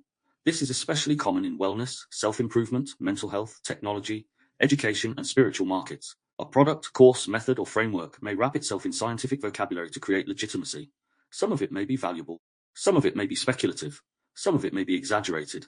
Some of it may be nonsense wearing borrowed language. Discernment does not reject the language. It asks whether the language is being used precisely, humbly, and transparently. Manufactured trust can also arise through moral authority. A person or group may gain credibility because they are seen as compassionate, harmed, brave, oppressed, protective, awakened, ethical, independent, or on the right side. Their moral position becomes a trust signal. The audience thinks they care, therefore they are trustworthy. Or, they suffered, therefore they must know. Or, they oppose corruption, therefore they must be honest. Or, they speak for the vulnerable, therefore their interpretation is right. Moral authority can be real. People who have suffered may see what others miss. People who protect others may deserve trust. People who resist corruption may be valuable witnesses. But moral identity does not remove the need for evidence. Someone can care and still be wrong. Someone can suffer and still misinterpret. Someone can oppose corruption and still distort. Someone can speak for the vulnerable and still become controlling. Goodness is not the same as accuracy. This links directly to episode 12. The clean moral position can manufacture trust. If someone appears good, safe, compassionate, just, or protective, their authority may become harder to question. Questions may be framed as attacks on the value they represent. The person becomes trusted not because their claims are transparent, but because doubting them feels morally risky. That is a powerful form of manufactured trust. Victimhood can also become a trust signal. This must be handled carefully because people who have been harmed are often dismissed unjustly. Testimony matters. Lived experience matters. Harm deserves to be heard. But victimhood can be used by individuals or groups to create automatic credibility across claims that still require examination. A person may be truthful about being harmed and mistaken about what follows. A group may have suffered real injustice and still hold a distorted narrative. A former insider may have witnessed real corruption and still overgeneralize. A survivor may understand one pattern deeply and still misread another situation. Harm can provide insight, but it does not create infallibility. Discernment must be compassionate enough to listen and honest enough to examine. Rebellion is another trust signal. The rebels appear credible because they stand against power. They speak what others will not. They seem brave. They seem independent. They seem willing to pay a cost. This can be deeply compelling, especially when institutions have failed. But rebellion can be branded. A person can manufacture trust by presenting themselves as the only one brave enough to tell the truth. They may gain authority not through method, but through opposition. Their credibility comes from being against the mainstream, against institutions, against consensus, against elites, against the official story. Sometimes rebels are needed, sometimes they are correct, but rebellion is not proof. A rebel can be wrong. A rebel can be captured by audience incentives. A rebel can build a business model around distrust. A rebel can become dependent on always finding betrayal, because betrayal is what the audience pays attention to. A rebel can simplify every issue into corruption, because that is the narrative that sustains their authority. In that case, anti-authority becomes a new authority style. The trust signal is not a title. It is the performance of fearless opposition. This is why discernment asks whether an authority is earned, borrowed, performed, or demanded. Earned authority is built over time through accuracy, humility, transparency, accountability, demonstrated competence, and the ability to update. Borrowed authority comes through association, platforms, institutions, endorsements, titles, proximity to respected figures, or membership in a trusted group. Performed authority comes through style, confidence, calmness, rebellion, moral conviction, scientific aesthetics, spiritual presence, data visuals, or polished language. Demanded authority says, trust me because of who I am, what I represent, what side I am on, what role I hold, what I have suffered, or what will be implied about you if you question me. A single figure or institution may use several at once. A commentator may borrow authority from appearing on respected platforms, perform authority through confidence, claim moral authority through concern for the public, and demand authority by treating critics as asleep or corrupt. A public agency may borrow authority from institutional status, perform authority through official design, claim moral authority through safety, and demand authority by framing questioning as irresponsible. A wellness influencer may borrow authority from scientific language, perform authority through warmth and certainty, claim experiential authority through personal healing, and demand authority by presenting doubt as closed-mindedness. A spiritual teacher may borrow authority from tradition, perform authority through calm presence, claim moral authority through compassion, and demand authority by interpreting dissent as ego. The discerning person learns to see the signals, not to reject them automatically, to identify them. What trust signals are being used here? A title, a logo, a white coat, a chart, a calm voice, a dramatic story, a sacred symbol, a famous platform, a personal testimony, a rebel identity, a moral cause, a professional vocabulary, a crowd of followers, a clean design, a claim of independence, a former insider status, a panel of experts, a celebrity endorsement. Once the signals are visible, they lose some of their unconscious power. Then we ask, what incentives are hidden? Incentives shape authority because people rarely speak from nowhere. There may be financial incentives, political incentives, career incentives, social incentives, ideological incentives, audience incentives, reputational incentives, institutional incentives, emotional incentives, or identity incentives. A researcher may be shaped by funding, a journalist under editorial pressure, a platform for engagement, an influencer by audience retention, a politician by votes, a spiritual teacher by the dependence of followers, a wellness brand by sales, a public institution by reputation, a dissident commentator by the need to keep proving corruption, a group leader by the need to remain central, a campaign by the need to mobilize emotion. Incentives do not automatically make someone wrong, but hidden incentives change how trust should be weighted. Transparency matters because it lets the audience interpret authority in context. If a person is paid by a company, tell us. If a study is industry funded, tell us. If a campaign has political backing, tell us. If an expert is speaking outside their field, tell us. If a testimonial is selected from many mixed experiences, tell us.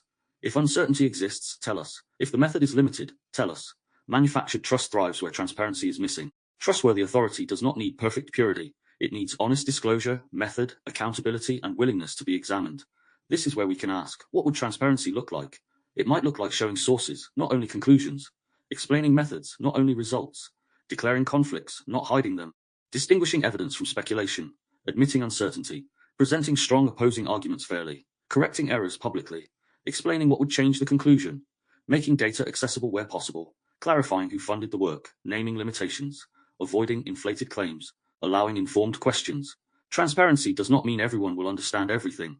Some fields are complex, but transparency gives people a way to see how authority is being formed. It transforms trust from emotional surrender into informed confidence. Manufactured trust often avoids that. It wants the audience to feel certainty without seeing the machinery. It says, trust the symbol, trust the title, trust the platform, trust the story, trust the cause, trust the rebellion, trust the science-looking chart, trust the crowd, trust the calm voice, trust the person because they are one of us. Discernment says, I may listen, but I will also ask how this trust is being produced. That is the practice. Because in modern life, credibility can be engineered. It can be designed. It can be branded. It can be staged. It can be transferred. It can be performed. It can be repeated until it feels obvious, and the more crowded the information field becomes, the more people rely on signals. No one has time to investigate everything deeply. So trust signals matter. They are part of how we navigate. But if we do not examine them, we become easy to guide. The question is not whether trust can ever be signaled. It must be. The question is whether the signal remains connected to the substance. Does the credential connect to relevant expertise? Does the logo connect to the accountable method?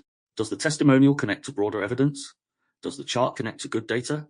Does the rebel image connect to rigorous truth-seeking? Does the moral cause connect to honest practice? Does the charisma connect to humility and correction? Does the consensus connect to transparent evidence? If yes, trust may be appropriate. If not, trust may be manufactured. So the central insight of this part is this. Credibility is not only something people earn, it is also something fields can produce around them. And once the field produces credibility, the audience may begin trusting before they realize trust has been built. That is why authority discernment begins by slowing down the feeling of credibility.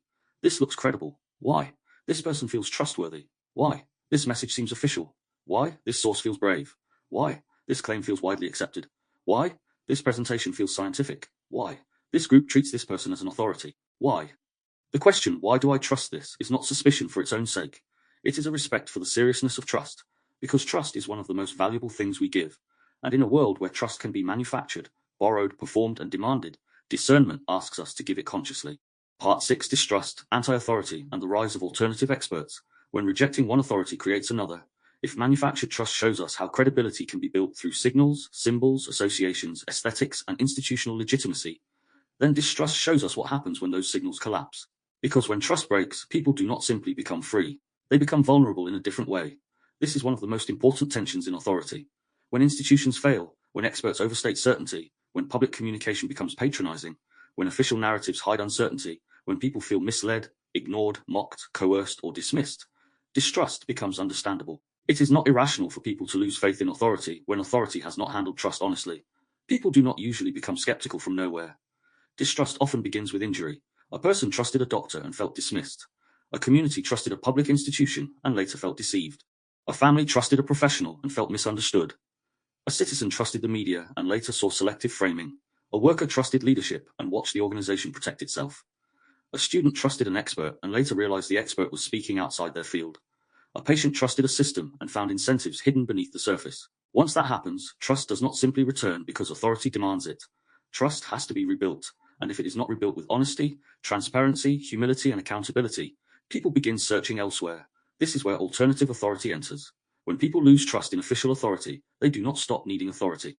They still need interpretation. They still need guidance. They still need pattern recognition. They still need someone to help them understand complexity. They still need a language for what happened. They still need a map.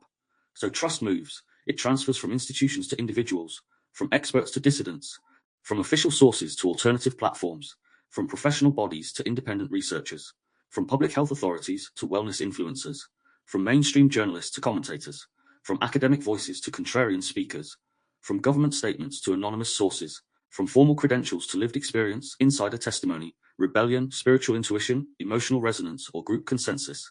Distrust does not eliminate authority. It often relocates it.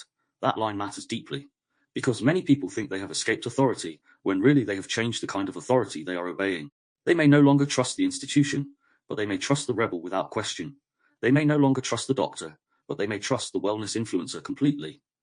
They may no longer trust mainstream media, but they may trust one commentator every day.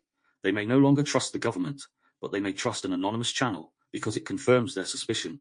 They may no longer trust academia, but they may trust a charismatic speaker who claims academia is captured. The authority has not disappeared. It has changed costume. This does not mean alternative authorities are always wrong. That would be lazy. Institutions can fail. Experts can be wrong. Official narratives can distort. Outsiders can see what insiders cannot. Whistleblowers can reveal the truth. Independent researchers can ask questions that institutions avoid.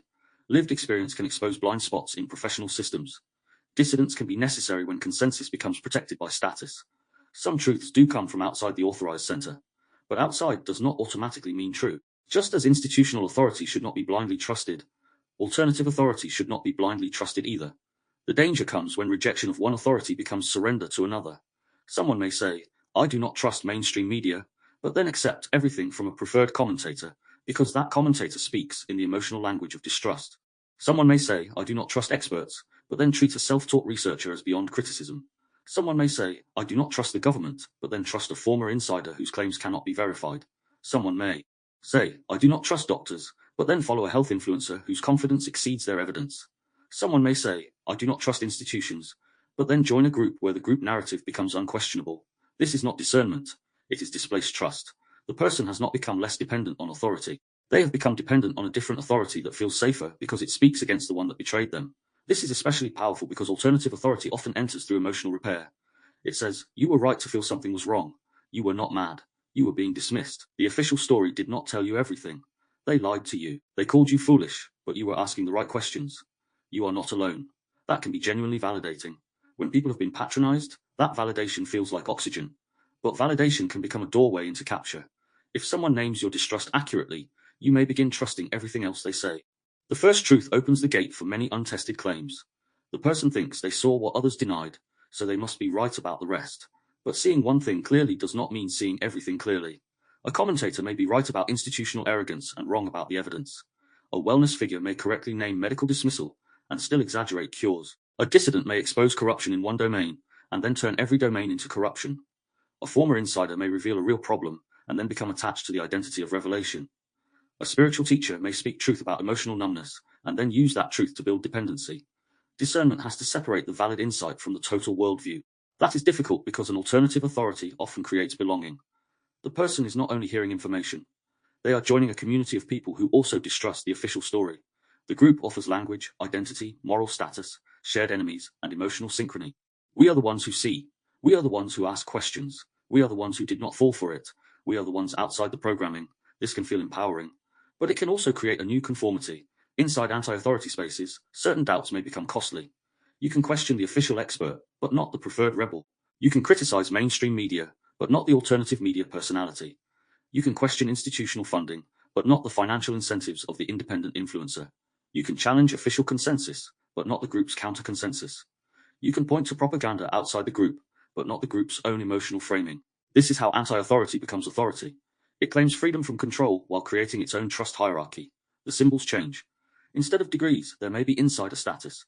Instead of institutional logos, there may be independent branding. Instead of official titles, there may be follower counts, personal testimony, censorship narratives, rebel identity, or the claim of being one of the few brave enough to speak.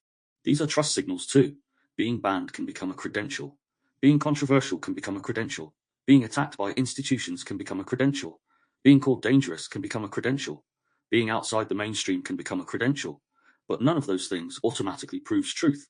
A person can be censored and wrong. A person can be attacked and wronged. A person can be controversial and wrong. A person can be outside the mainstream and wrong. A person can be brave and wrong. A person can be persecuted in one context and manipulative in another. This does not mean dismissal. It means discernment. The rebellious position must be examined just as carefully as the official position. One of the strongest emotional hooks of alternative authority is the promise of hidden knowledge. You are being told one thing, but here is what is really happening. This gives the audience a sense of empowerment. They feel they are moving behind the curtain. They are no longer passive consumers of official reality. They are investigators, observers, awakened participants. That can be valuable when hidden incentives really exist. But hidden knowledge can also become addictive.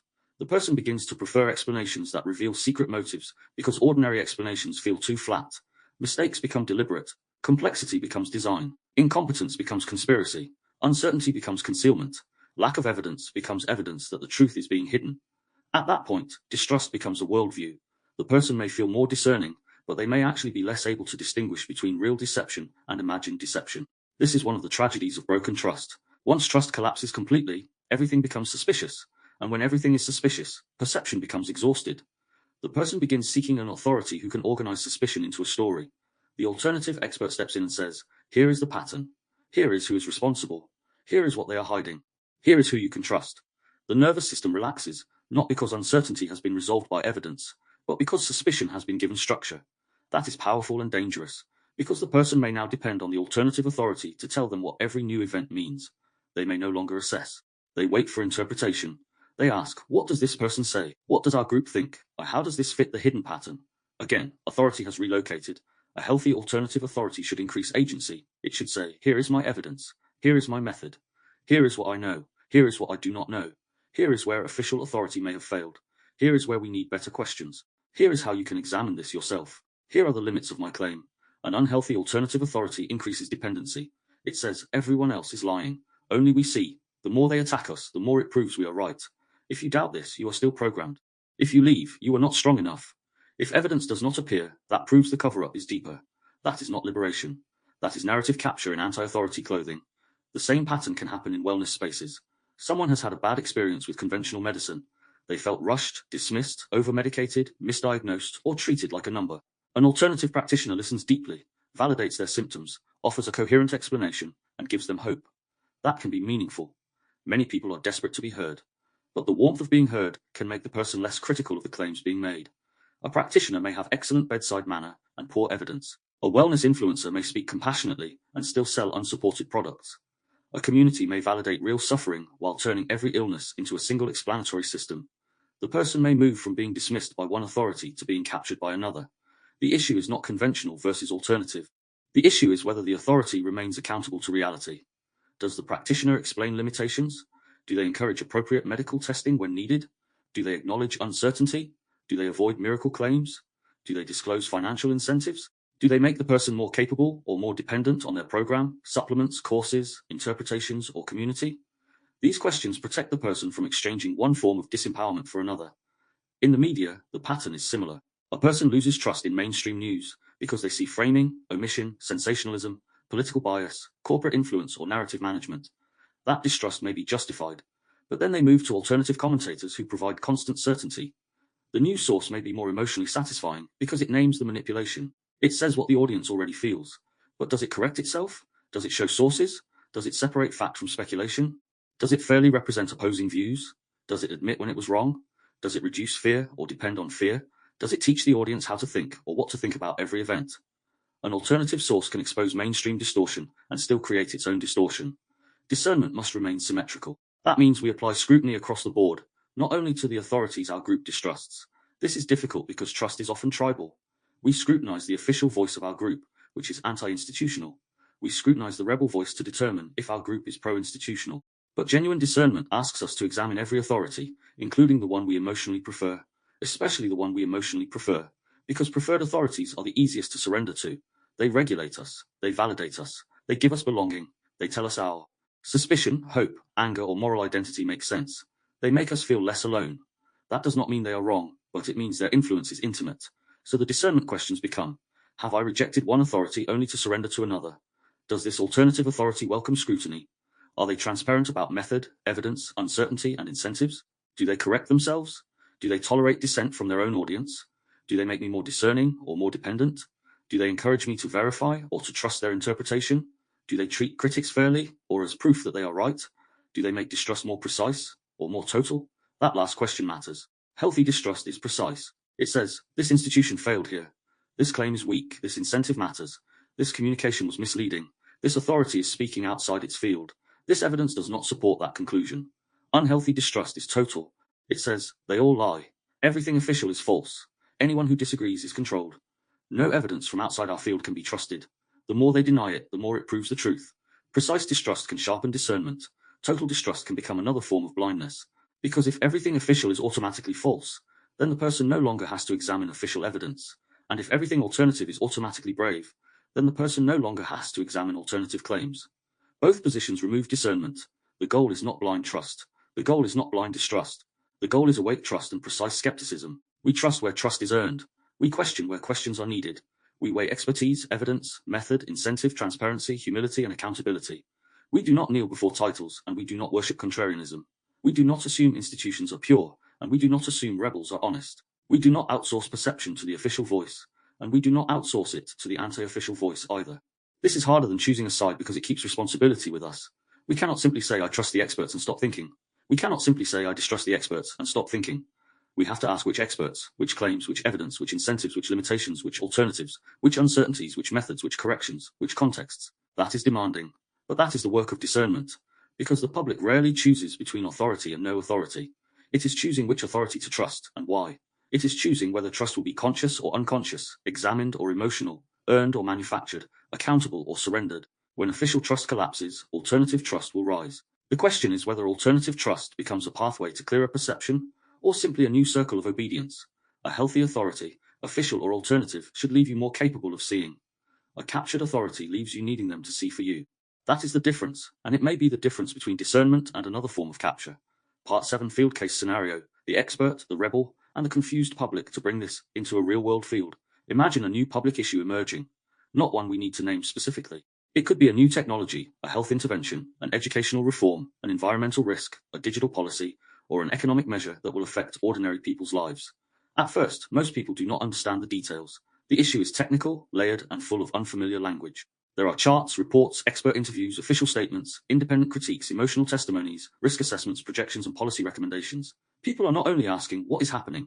They are asking, who can I trust to tell me what this means? This is where authority enters. Official experts appear first. They speak from institutions, universities, professional bodies, government departments, research centers, advisory panels, or major media platforms. They use formal language. They present data. They appear calm, measured, serious, and credentialed. They say the issue is being handled responsibly. They say the evidence supports a particular direction. They say public trust is needed. They say misinformation could create unnecessary fear. For some people, this is reassuring. The credentials regulate uncertainty. The institutional logos create legitimacy. The calm voice reduces anxiety. The expert language makes the situation feel managed. People think this is complex. I am not qualified to judge every detail. These people have training. These institutions have processes. I should trust the people who understand the field. That may be reasonable. But then independent critics appear. Some have relevant expertise. Some are former insiders. Some are journalists, commentators, researchers, activists, affected citizens, or highly articulate skeptics. They say the official story is incomplete. They point to omitted data, conflicts of interest, institutional incentives, rushed decisions, ignored trade-offs, silenced dissent, or historical examples where authorities were wrong. They speak with urgency. They say, ask who benefits. Look at what they are not telling you. This has happened before. Do not confuse credentials with truth. For other people, this is reassuring differently. The rebel voice regulates distrust. It names the discomfort they already feel. It validates the sense that something may be hidden. It permits them to question. They think, finally, someone is saying what others are afraid to say. Official authority has failed before. I am not going to be naive. That may also be reasonable. Now the public field splits. One group trusts the official experts because formal authority feels safer than speculation. They see the critics as irresponsible, dangerous, unqualified, attention-seeking, conspiratorial, or emotionally reactive. They say, this is exactly why we need experts. The public cannot evaluate every technical issue. People spreading doubt are creating harm. Another group trusts the rebel critics because official authority has lost credibility. They see the experts as captured, incentivized, institutionalized, arrogant, or dishonest. They say, this is exactly how manipulation works. They use credentials and consensus to shut down questions. People who blindly trust them are asleep. Both sides believe they are defending discernment. Both sides believe the other is being manipulated. And both sides may be partly right about something. The official experts may genuinely understand the technical field better than most critics. They may have access to evidence, methods, and long-term knowledge that the public does not. They may be trying to prevent panic, confusion, or harmful decisions. Their credentials may matter. Their consensus may be meaningful. But the critics may also be pointing towards real issues. Institutions can protect themselves. Experts can be incentivized. Public messaging can be simplified to the point of distortion. Conflicts of interest can be hidden. Dissent can be dismissed too quickly. Policy can be presented as science when it also contains values, trade-offs, and power. So the discerning person cannot simply choose a side by emotional preference. They have to slow the field down. First, what authority signals are present? On the official side, there may be titles, degrees, institutional branding, expert panels, formal reports, professional language, charts, and consensus statements. These signals may be meaningful, but they are still signals. They require examination.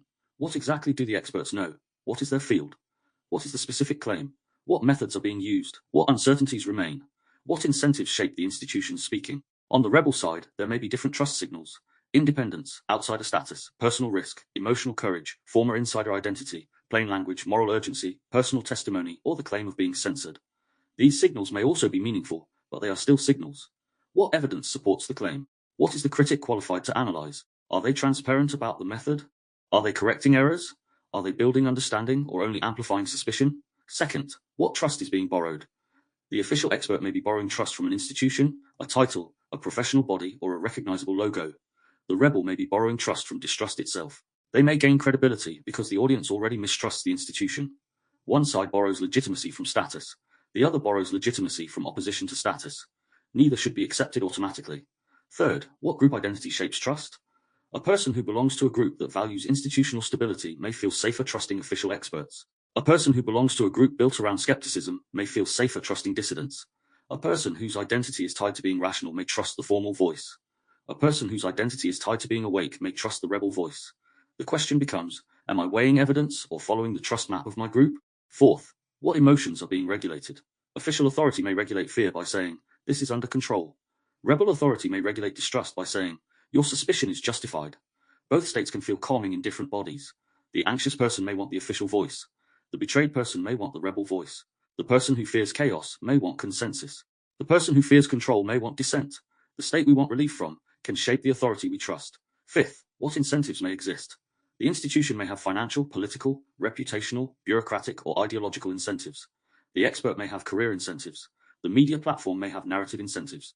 The critic may also have incentives: audience growth, donations, subscriptions, identity as a truth teller, status within skeptical communities, or the need to keep producing revelations. Incentives do not automatically invalidate claims, but they shape how claims should be weighed. Sixth, what evidence is accessible? Can the public see the data?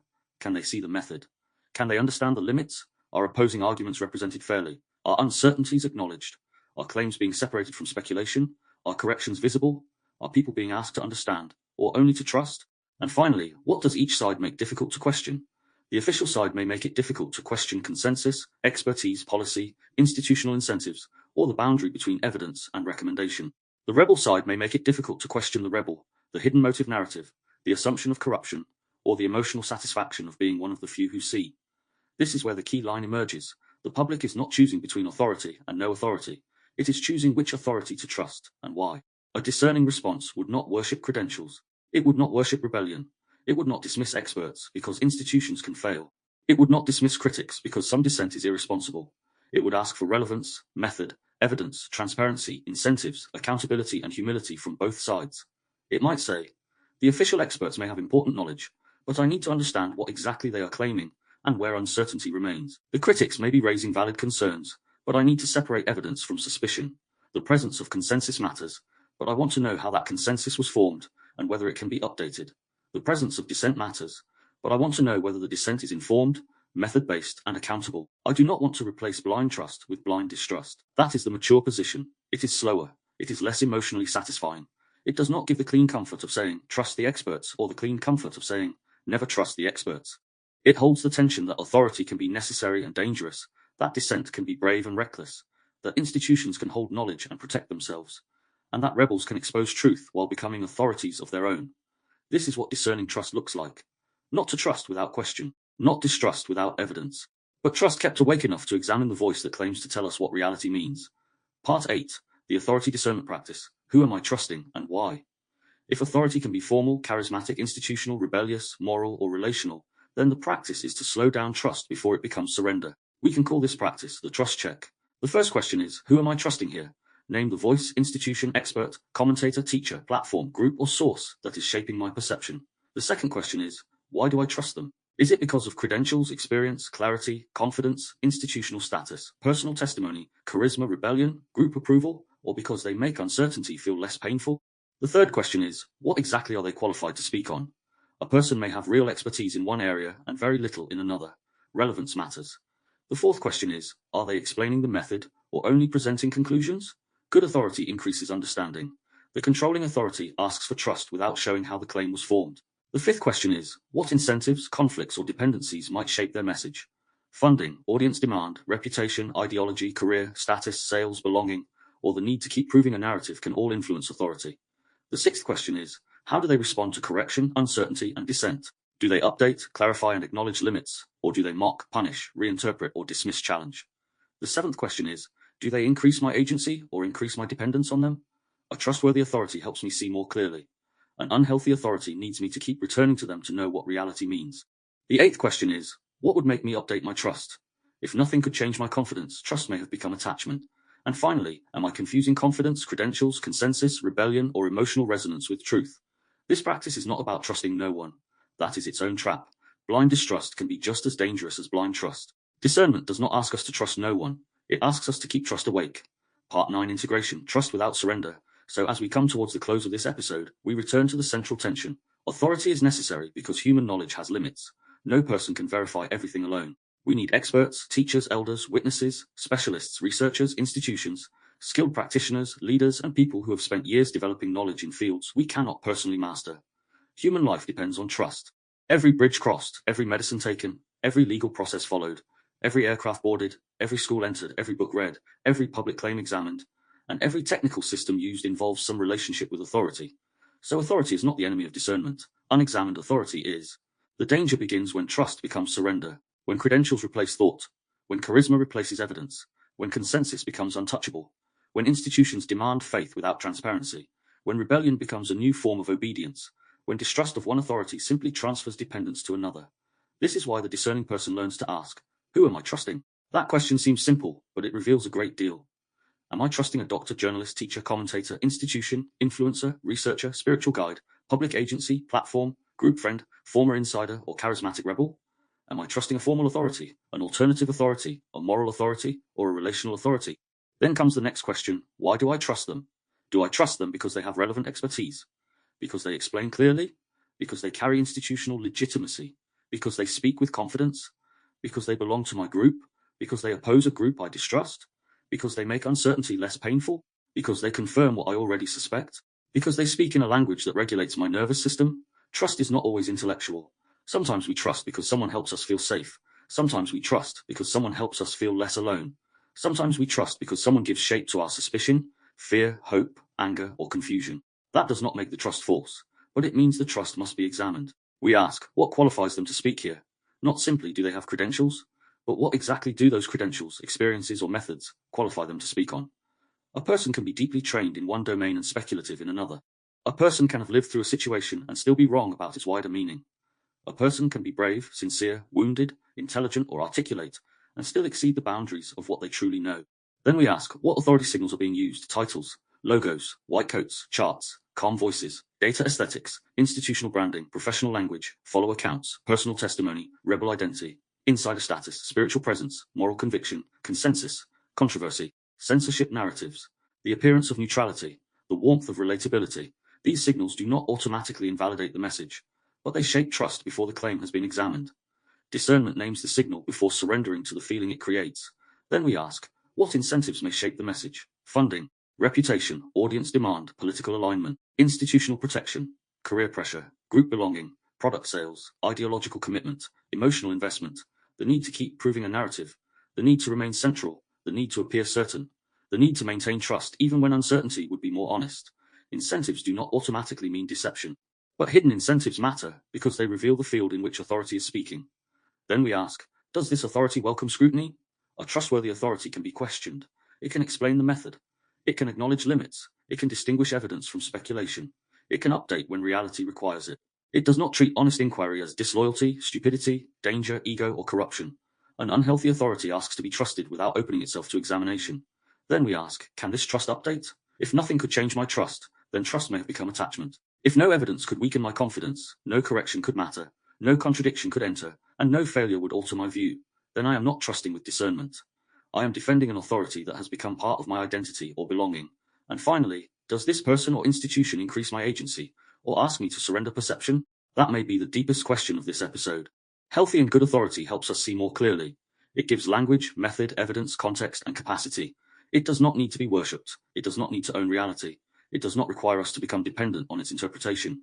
The controlling authority makes us less capable. It says, do not look there. Do not ask that. Do not question this. Do not trust your own observation. Do not listen to anyone outside this field. Come back to me to know what reality means. That is not trust. That is surrender. Episode 14 has shown that authority is not the enemy of discernment. Unexamined authority is, and trust is necessary, but trust must remain awake enough to question, update, verify, and refuse surrender. We explored why authority exists, how credentials and titles can become evidence in the mind, how charisma can make confidence feel like truth, how consensus can comfort the nervous system, how trust can be manufactured through signals of credibility, and how distrust of official authority can create dependence on alternative authorities. Across all of it, the central lesson is this. Authority should help us understand reality more clearly, not replace our relationship with reality altogether. Trust without discernment becomes obedience. Distrust without discernment becomes vulnerability. Discernment keeps trust awake. In the next and final episode, we bring the whole series together with episode 15, Final Integration, the Discernment Field. If episode 14 explored authority and the manufacture of trust, episode 15 brings the full map into view. Perception, emotion, identity, nervous system state, incentives, feedback loops, influence architecture, status, attention, narrative, morality, belonging, authority, and the practical field of discernment. Because once we understand how perception is shaped from every direction, the final question becomes, how do we live with clarity inside the field? This is where the series returns to its deepest purpose, not to create suspicion for its own sake, not to make people distrust everything, not to turn discernment into paranoia, detachment, superiority, or permanent resistance, but to ask how a human being can remain awake, embodied, ethical, relational, and clear inside a world that constantly shapes attention, feeling, meaning, and trust. Episode 15 will ask how all these layers interact, how emotion affects interpretation, how identity protects belief, how incentives shape behavior, how feedback loops train us, how environments prime perception, how status directs credibility, how attention becomes the marketplace, how narrative becomes reality, how morality becomes certainty, how belonging becomes captivity, how authority becomes manufactured trust, and then it will ask what remains possible. How do we pause? How do we return to the body?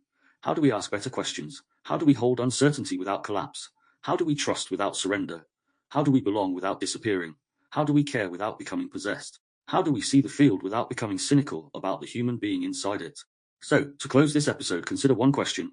Who do you trust to tell you what reality means? And perhaps a second, does that trust make your perception more alive or less necessary? Until next time, thank you for joining me today. You've been listening to the Discernment Field, episode 14, Authority, Expertise, and the Manufacture of Trust.